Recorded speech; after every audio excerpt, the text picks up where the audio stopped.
Muy buenas familia y bienvenidos al canal. El día de hoy vamos a seguir con la cuarta parte de La Emperatriz Divorciada, la que por cierto está siendo publicada en Webtoon, así que no olvides pasar por ahí para poder apoyar al autor. Asimismo, me gustaría hacer llegar mis saludos especiales a Nubia García, Reed Lover, Alondra Arellano y a G. Daye. Muchas gracias por mandar sus saludos, chicos. Por otro lado, si esta es tu primera vez por aquí, permíteme invitarte a ser parte de esta hermosa familia, así que suscríbete y activa la campanita para no perderte de ninguna actualización. Subo reseñas, narro historias, hago recomendaciones y más. Aquí en Kawines, donde descubrimos historias.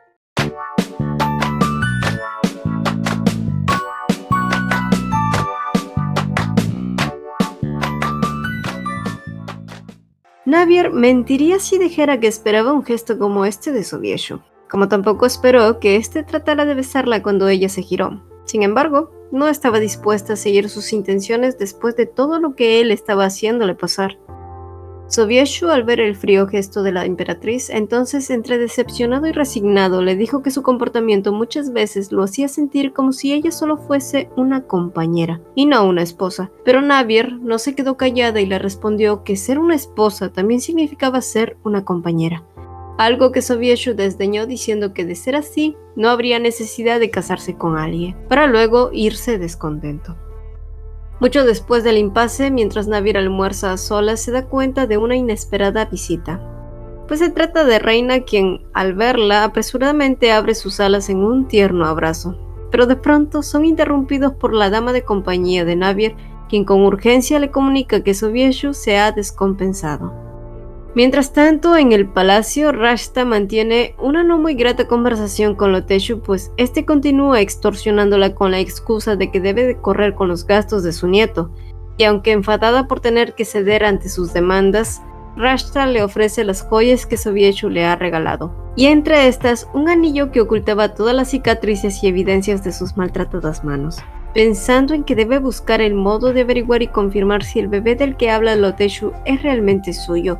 Sin embargo, el conde interrumpe sus pensamientos y con burla escupe toda la cizaña que puede, alegando que Sobieshu y Navier deben estar pasando un buen tiempo juntos y a solas, haciendo estallar la rabia de Rashta, quien encolerizada arroja la porcelana a la puerta por la que el conde había salido.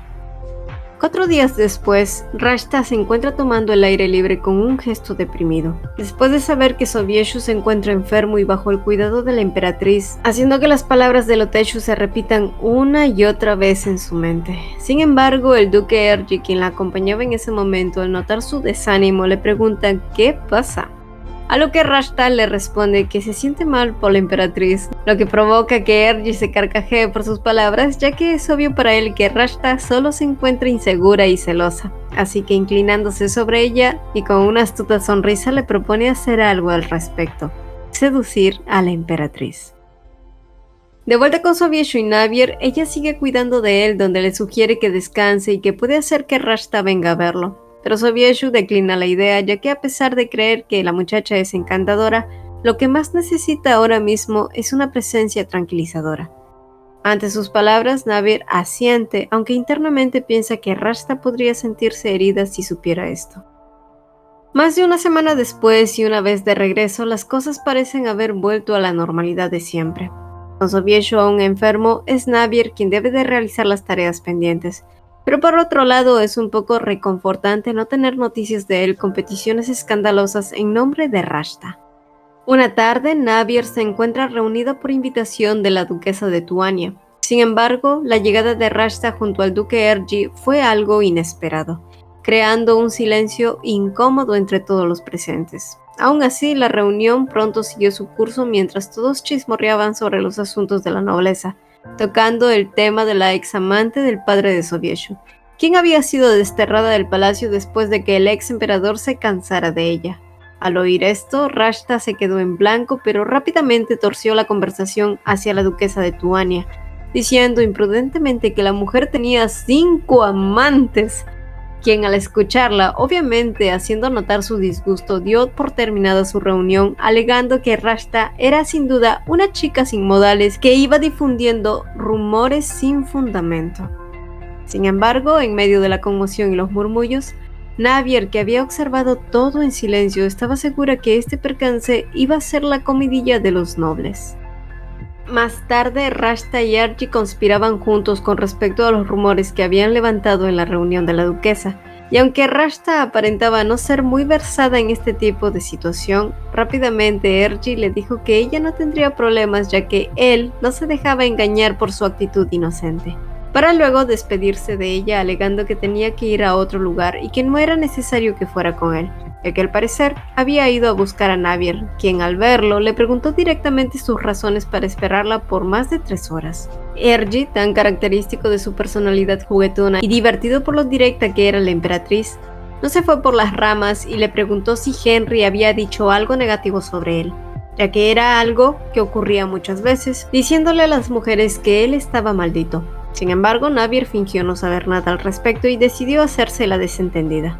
Así que Ergi continuó derramando sus quejas, manifestando que tanto él como Henry eran personas superficiales y que era mejor para ella alejarse de él si no quería ser apuñalada por la espalda o embelesada por las cosas dulces que decía Henry, y que además, este estaba llevando a cabo un plan.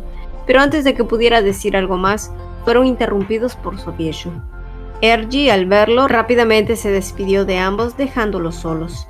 Y sin perder el tiempo, Sobieshu nuevamente volvió a la carga cuestionando los gustos de Navier y aclarándole que Ergi no era un buen partido. Ante sus palabras, casi con sorna, Navier le preguntó entonces quién consideraba a él un buen partido. Y sin dudar, Sobieshu respondió que él, dejando a Navier totalmente escéptica. Para Navier era obvio que Sobieshu no veía nada de malo con haber tomado a Rashta como su amante, pero cuando se trataba de ella las cosas cambiaban. Más tarde, ya en otro lugar, Sobieshu se encontraba sumido en sus pensamientos hasta que Rashta lo sacó de ellos, preguntándole qué lo tenía tan preocupado, sin realmente esperar que éste le contestara. Sin embargo, este le preguntó si sabía si el duque Ergi y Navier eran cercanos, dado que Rashta parecía ser amiga de él. Pero a ella, sospechando que el acercamiento del duque se debía por lo que le había comentado anteriormente, le respondió a Sobieshu que definitivamente ni la emperatriz ni el duque eran amigos.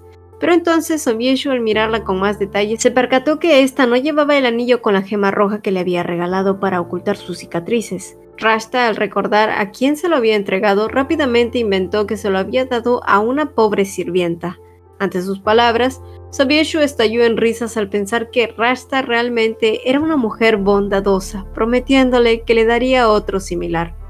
Aún así, ella creía que debía recuperar el anillo, pero por supuesto el conde Loteshu ya lo había vendido, así que encolerizada por las sarcásticas respuestas de este hombre, le exigió su valía, algo que demostrara su utilidad para ella. Por lo tanto, le pidió que buscara todos los sucios secretos de la duquesa de Tuania. Más tarde, mientras Navier se dirigía a la cena con Sobieshu, en su camino se topó con Rashta, quien dubitativa le pidió que no le robara a su único amigo, el duque Ergi, ya que la emperatriz ya tenía la atención de muchos otros nobles, y aunque Navier, un poco crispada por sus palabras, fácilmente le respondió que ella no tenía necesidad de robarle a nada a nadie y menos a ella, para luego retirarse muy dignamente. Ya en la cena, sin embargo, los malos ratos no se terminaban para Navier, ya que Sobieshu estaba pidiéndole prestada la flor del desierto, aquel anillo con la gema roja que tenía propiedades sanadoras. Pero la emperatriz sabía que Sobieshu ya poseía uno, y al darse cuenta para quién era, no dudó en darle un poco de su propia medicina, diciéndole que se lo daría a cambio de uno de sus objetos encantados, para poder prestárselo a algún compañero, logrando hacer enfurecer a Sobieshu, quien zanjó el tema totalmente hastiado. Mas luego, un poco cansada por la discusión con Sobieshu, Navier estaba paseando por el jardín donde se encontró con Henry, quien rápidamente mostró su alegría al verla, pero Navier seguía con aquella espina sobre lo que el duque Ergi le había mencionado anteriormente, así que decidió preguntarle directamente al príncipe. Henry, por su parte, un poco apenado por no querer mentirle, y ella al darse cuenta de ello, entonces lo dejó pasar al comprender que era un tema muy difícil de hablar. Sin embargo, al día siguiente Navier, con una voz determinante, le pidió a su escolta Lady Artina que investigara los movimientos de Henry y Ergi antes de que llegaran al palacio. pues si bien era cierto que tanto el Imperio del Oriente como el Occidente no se llevaban mal, también era cierto que el Reino de Occidente podría llegar a ser una verdadera amenaza para su imperio. En otro lugar, Loteshu ya había averiguado por fin lo que Rashta tanto deseaba, pues al parecer había encontrado un antiguo artículo que revelaba sobre un rumor en el que la condesa de Tuani había tenido un hijo con el hermano de su esposo. Pero al final, dicho hombre, al ver que el amor de su vida había elegido a su hermano, decidió abandonar sus privilegios de noble y encerrarse en un templo. Una semana después de ello, entonces, había terminado suicidándose. Rashta, estimulada por la información que escuchaba, continuó dándole órdenes a Loteshu, ya que deseaba que ahora dicho rumor fuera nuevamente divulgado entre la nobleza. Más tarde, Navier leía la carta de agradecimiento que había recibido de la Academia de Magia de Willow, pues una niña a la que había estado patrocinando había podido ingresar. Por lo que, muy alegre al saber esto, sentía que debía ir a felicitarla en persona, así que debía conversarlo con el emperador. Al llegar a su oficina, vio que éste había recuperado el anillo que Rashta había regalado, comentándole muy orgulloso entonces sobre el gesto generoso que ésta había tenido. Sin embargo, había algo que no le quedaba claro, pues al averiguar un poco, vio que el anillo había terminado en una casa de subasta. Y al haber creído las mentiras de Rashta, pues estaba seguro que la sirvienta no habría obtenido un buen pago por este. Por lo tanto, había mandado a uno de sus lacayos a averiguar por cuánto había sido vendido para asegurar que la muchacha recibiera un buen monto. Sin embargo, al día siguiente, Sobieshu se dio con la sorpresa de que la persona que había vendido el anillo no había sido una sirvienta, sino el vizconde Loteshu. Y como era obvio, se fue a encarar a Rashta por la mentira que le había dicho. Pero ella, al notar la molestia que éste tenía, hábilmente volvió a mentirle, haciéndole creer que también le había dado una joya al vizconde como agradecimiento por aclarar el malentendido anteriormente. Aún así, Sobieshu, bastante dubitativo, le hizo frente preguntándole si Loteshu estaba chantajeándola. Pero obviamente Rashta lo negó todo sonriéndole dulcemente, y aunque Sobieshu parecía seguir insatisfecho con su respuesta, finalmente lo dejó pasar, pero no sin antes decirle que ahora en adelante él inspeccionaría y administraría cualquier fondo que ella poseía, poniéndola en un total aprieto, pues si ella no era capaz de pagarle a Loteshu, este revelaría aquel secreto que luchaba tanto por ocultar. Mientras tanto, en Willwall, Navier se encontraba visitando a Evali, la niña del orfanato que estaba estudiando magia. Lo cierto es que le había tomado mucho cariño, pero otro de los motivos de su visita también había sido por la disminución de magos que estaban teniendo en el imperio año tras año, y pese a las investigaciones aún no estaba claro cuál era la causa, algo que afectaba directamente la fuerza del ejército de Oriente. Y mientras iba discutiendo sobre estos asuntos con el director, se percató que en una de las paredes de la institución habían varios retratos de los graduados en magia que habían sido los primeros en su clase, siendo uno de los más destacados el duque Kaufman. Sin embargo, lejos de sorprenderle, hubo algo más que llamó la atención de Navier, pues había un retrato que se encontraba vacío.